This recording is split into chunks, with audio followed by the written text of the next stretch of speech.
In this video we're going to take a look at what could possibly be the best mid-range zoom lens from Fujifilm. We are talking about the 16-55 f2.8 lens.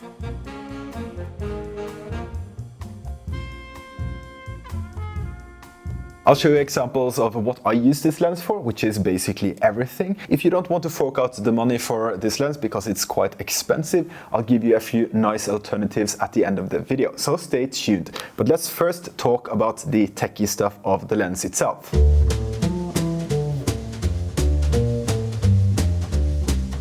It's a relatively big lens as it is quite fast at f2.8, but it weighs 655 grams. It is a 24 to 82 millimeter equivalent on a full frame. It's also weather sealed as any top of the line lens should be, and it has great build quality, again as any top of the line lens should have.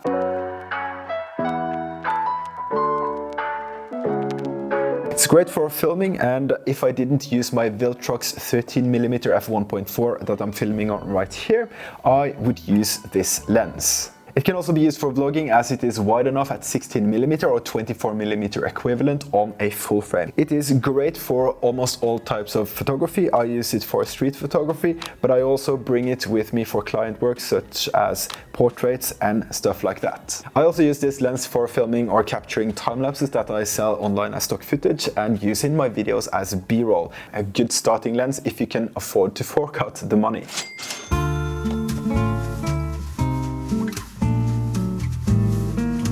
Starting with the pros, and it is a very sharp lens and has great image quality. A good focal length that can be used for most things, like I said. And for filming, they have apparently improved this lens further with the latest firmware update.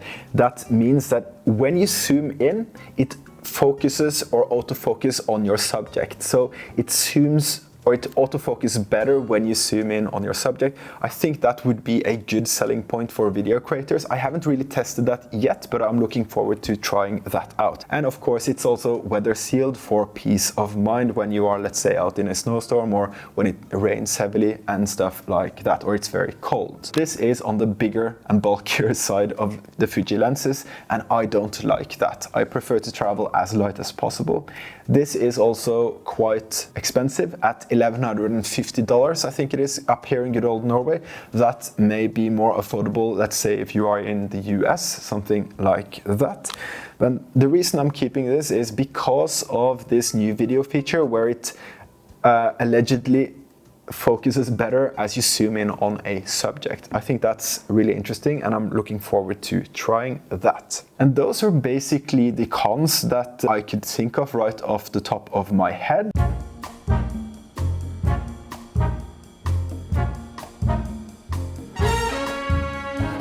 I would say any type of videographer and photographer, except maybe wildlife photographers. You can do anything with this lens. Like I said, the time lapses, portrait photography, I use it for client work.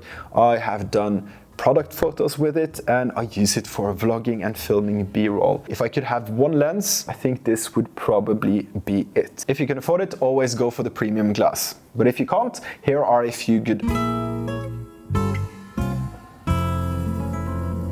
The first one that I've already tried from Sigma, it's the 18-50 f2.8, and it's a fraction of the size and a fraction of the price. I took this for a spin with my girlfriend when we went to London, only one camera body and this lens, and it worked like a charm for street photography, and I think I even did a time lapse there. Haven't edited that, but it just goes to show that if I can travel light, I would rather go for the lighter option. And if this didn't have the new feature of autofocusing better when it zooms in, I would probably just go for the Sigma model. The next budget option would be the 18-55 f2.8 to f4 from Fujifilm.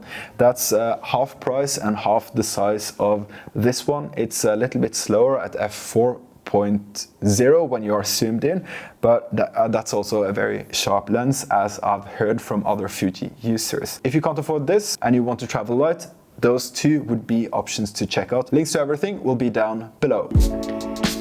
It is on the expensive side, but I got a great deal on it. That's the good thing about Fujifilm. They sometimes have these campaigns, so you can get this at 15 to 20% off brand new, which is fantastic. The build quality of the lens is good, and the image quality and the video quality coming out of it is fantastic. It's a good all-round lens to use for everything like time lapses, vlogging, photography, video, except for wildlife photography, then you would need a bit more zoom. And that's it for this video. If you liked it, you might want to check out this one after, and please do remember to subscribe to my channel, ring that bell and hit like on this video. That helps me massively and I can create more and better content like this for you guys. All right, see you in the next one. Bye bye.